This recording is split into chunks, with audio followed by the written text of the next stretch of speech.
Hello, आप लोग कैसे हैं? चलिए, तो आज हम आप लोग को क्लास 11th चैप्टर 1 समूचे सेट्स पढ़ाने जा रहे हैं। बहुत अच्छा मतलब कि सेट्स एक टॉपिक है। 11th क्लास के बहुत बच्चे 11 में जब जाते हैं आईएससी लेते हैं तो उनको समझ में नहीं आ पाता है समुच्चय है क्या।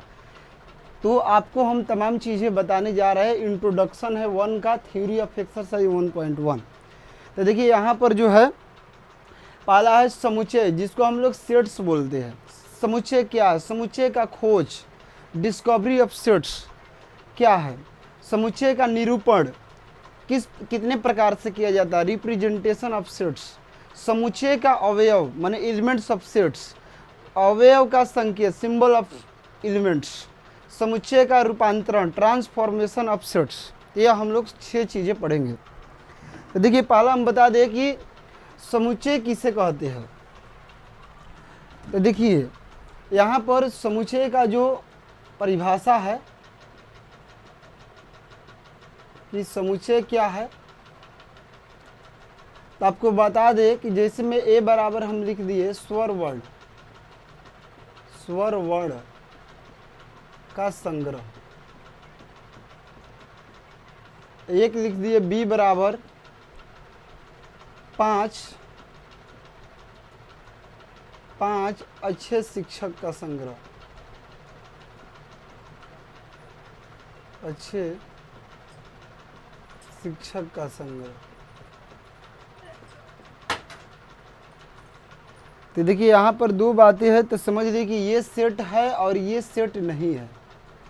आप कहेंगे ऐसा क्यों बोल रहे हैं सर? तो देखिए स्वर वर्ण, अगर किसी से पूछा जाए कि स्वर वर्ण कितने होते हैं तो ए ई आई ओ यू बताएंगे कि 5 होते हैं।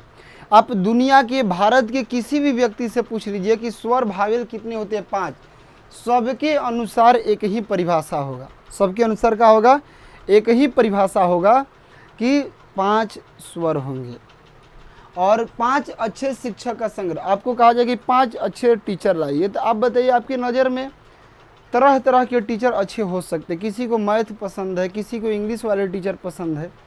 तो इसमें बताइए कलेक्शन करना बड़ा मुश्किल है, क्योंकि इसमें नाम ओपन नहीं किया है। तो जिसमें नाम ओपन नहीं किया है तो समझिए कि वह सेट नहीं है, क्योंकि सुपरिभाषित नहीं है। और यह सुपरिभाषित है। क्या है?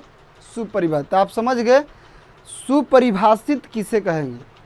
तो क्या है? सुपरिभाषित। सुपरिभाषित किसे कहेंगे? तो सुपरिभाषित का मतलब होता है जिसकी सबके अनुसार एक ही परिभाषा हो, तो उसे हम लोग सुपरिभाषित बोलते हैं। सबके अनुसार, जैसे भॉवेल को किसी से पूछे बंदा से तो क्या बताएगा कि भॉवेल 5 होते हैं, सबके अनुसार एक है, तो ये सुपरिभाषित हो गया। अच्छे शिक्षक सबके विचार में अलग अलग टीचर हो सकते हैं, तो सुपरिभाषित नहीं है। तो यहाँ परिभाषा लिख सकते हो कि सुपरिभाषित वस्तुओं के संग्रह को, वस्तुओं के संग्रह को समुच्चय कहते हैं।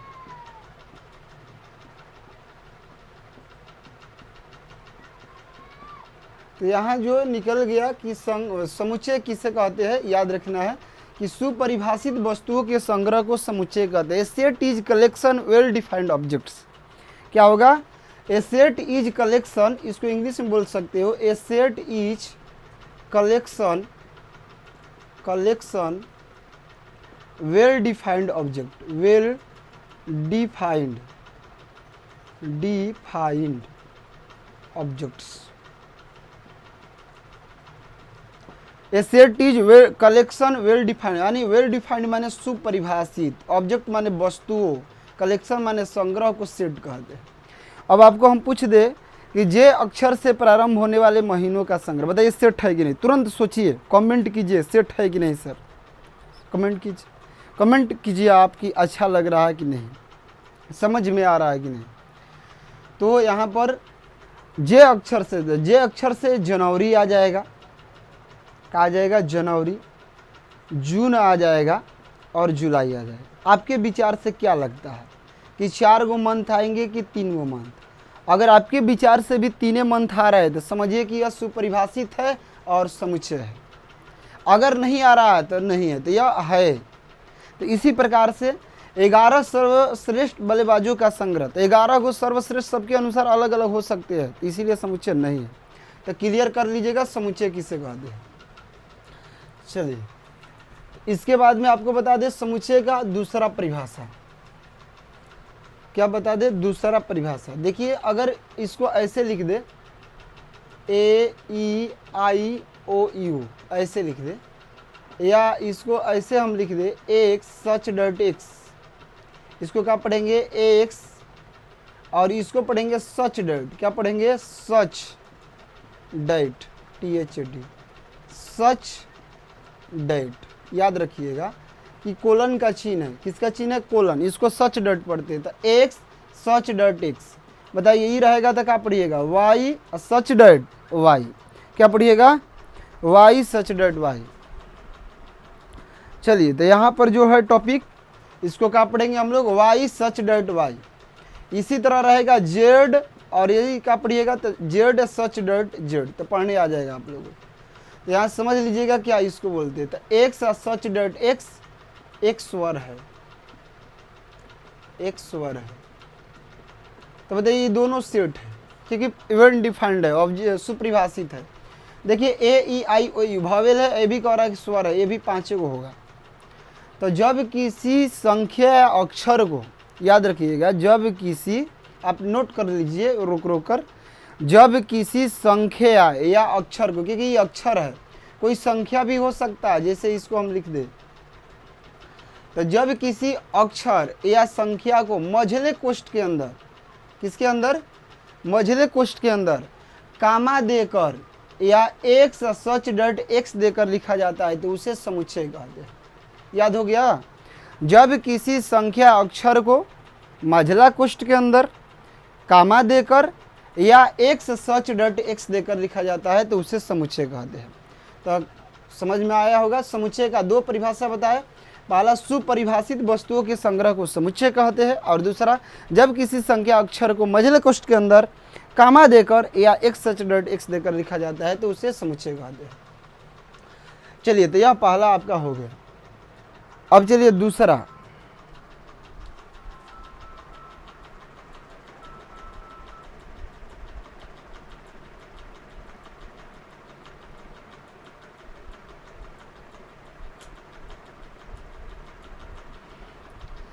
चलिए तो बाबू यहाँ पर जो है दूसरा क्या है? दूसरा है समुच्चय का खोज। समुच्चय का खोज, तो समुच्चय का खोज बता देते हैं। 19वीं शताब्दी में जॉर्ज कैंटर ने किए थे। जॉर्ज कैंटर, इसका पूरा नाम है जॉर्ज कैंटर। तो याद रखना समुच्चय का खोज किसने किया था? तो समुच्चय का खोज 19वीं शताब्दी में, यानी 1870-90 के लगभग कैंटर ने किए थे, जॉर्ज कैंटर ने किए थे। जर्मन के रहने वाले थे। कहाँ के रहने वाले थे? जर्मन।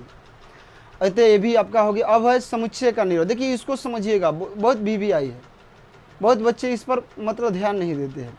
यही तो इसी पर आधारित सवाल बनेगा, इस पर आधारित बनेगा कौन कौन सेट है, तो समझिए। समुच्चय का निरूपण क्या है? समुच्चय का देखिए निरूपण जो होता है 2 प्रकार से होता है। एक होता है रोस्टर रूप। कौन सा रूप होता है? तो रोस्टर रूप, इसको इंग्लिश में कहेंगे रोस्टर फॉर्म। एक जो होता है समुच्चय निर्माण रूप।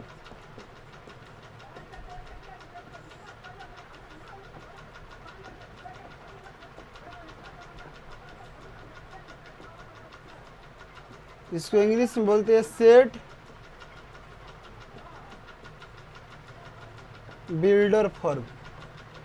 याद रखना समुच्चय का निरूपण 2 प्रकार से किया जाता है बाबू।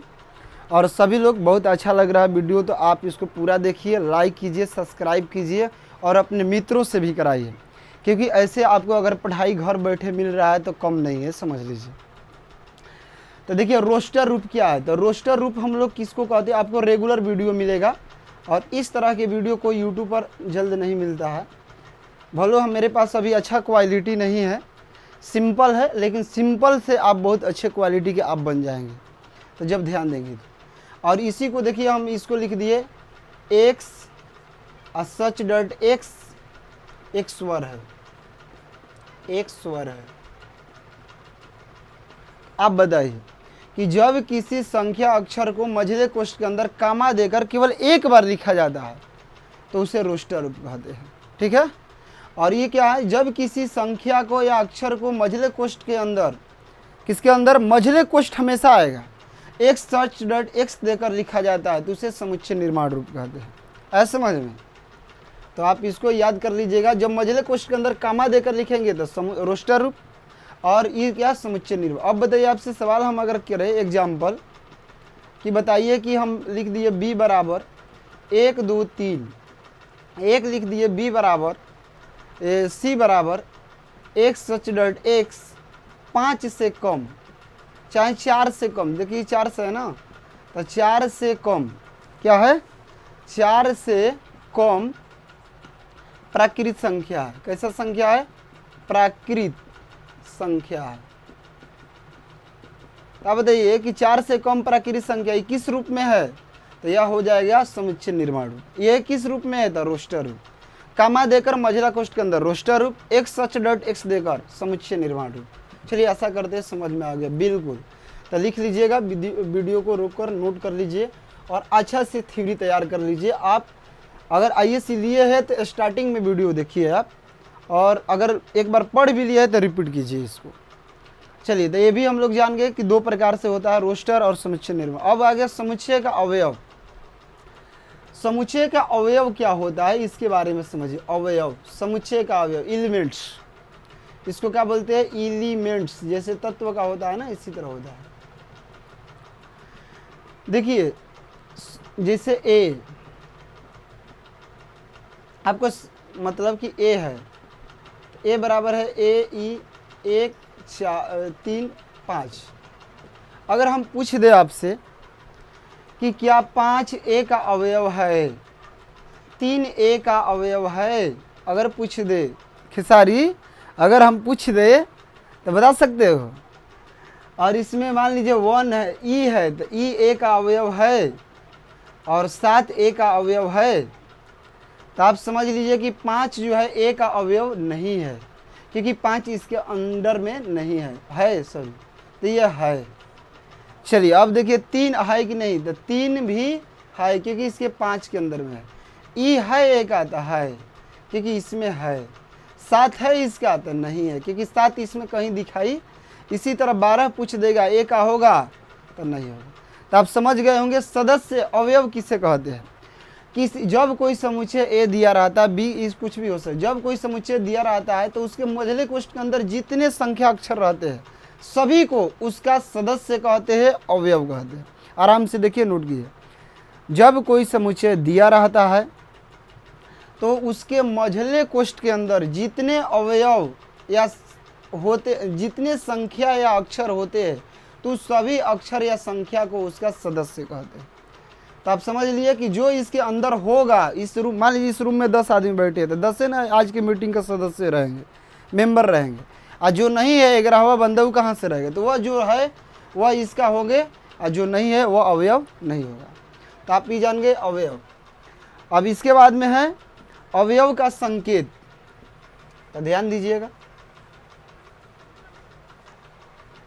देखिए अवयव का संकेत, किसका संकेत, अवयव का पूरा लिखना है।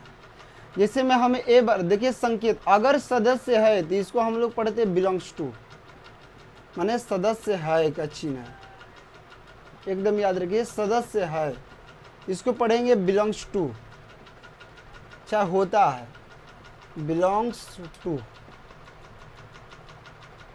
और इस तरह रहेगा, कट देंगे तो ये हो गया सदस्य नहीं है, यानी अवयव नहीं है, चाहे नहीं होता, सदस्य नहीं है। इसको बोलेंगे does not belongs to, does not belong to होगा, यानी बिलोंग्स टू भी पढ़ा जाता है। तो आप समझ लीजिएगा। जैसे एग्जाम्पल लिख लीजिए आप कि जैसे ए बराबर है, जैसे में 1 2 3 ए आई ओ, तो हम अगर कह दे एग्जाम्पल में फर्स्ट क्वेश्चन दे दे कि 5 भरिए कि क्या है, 3 भरिए क्या है, दे दे कि 0 क्या है, दे दे 7 क्या है। आप बताइए, चाहे दे दे कि ई क्या है, 7 क्या है, तो आप बताइए कि 5 इसके अंदर है तो डज नॉट बिलोंग्स टू, इसका मतलब सदस्य नहीं है। ध्यान दीजिएगा, 3 यहाँ है तो बिलोंग्स टू, 0 है तो है, 0 है तो बिलोंग्स टू, एक बाद ई है तो ई है, बिलोंग्स टू, 7 है नहीं है तो does not belongs to. Clear हो गया? चलिए, तो ये भी हो गया। अब आ गया समुच्चय का रूपांतरण। देखिए ध्यान दीजिएगा, इस पर सवाल बनता है। समुच्चय का रूपांतरण, समुच्चय के रूपांतरण के मतलब है अगर रोस्टर को समुच्चय निर्माण में बदल दिए,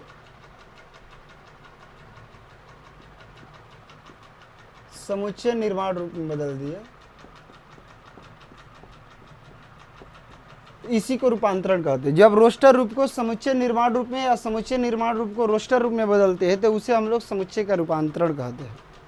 जैसे एग्जाम्पल देख लीजिए, जैसे में मान लीजिए कि a बराबर हम लिखे हैं 1 2 3 और इसको कहे कि समुच्चय निर्माण में बदलिए, तो इसको समुच्चय निर्माण में बदलने के लिए क्या करना पड़ेगा, x सच डॉट x क्या है तो 4 से कम प्राकृतिक संख्या, 4 से कम क्या है प्राकृत संख्या, प्राकृत संख्या। क्लियर हो गया? और यही मान लीजिए फर्स्ट एग्जांपल। दूसरा, अगर b बराबर आ जाए कि x सच डॉट x,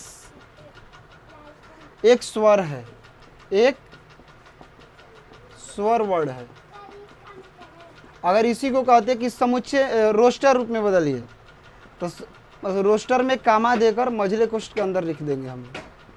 ये रोस्टर हो गया, या रोस्टर है तो समुच्चय निर्माण हो गया, और समुच्चय निर्माण है तो रोस्टर हो गया। चलिए, तो आपको ये भी हम समझा दिए। तो फर्स्ट इंट्रोडक्शन 1 में 1.1 का संपूर्ण थ्योरी पढ़ लिए। अब आप जाकर एक्सरसाइज बनाइए। उम्मीद करते हैं कि आपको बहुत बनाने आएगा। वीडियो बहुत आप लोग के शानदार लगा होगा, मुझे विश्वास है। जय हिंद।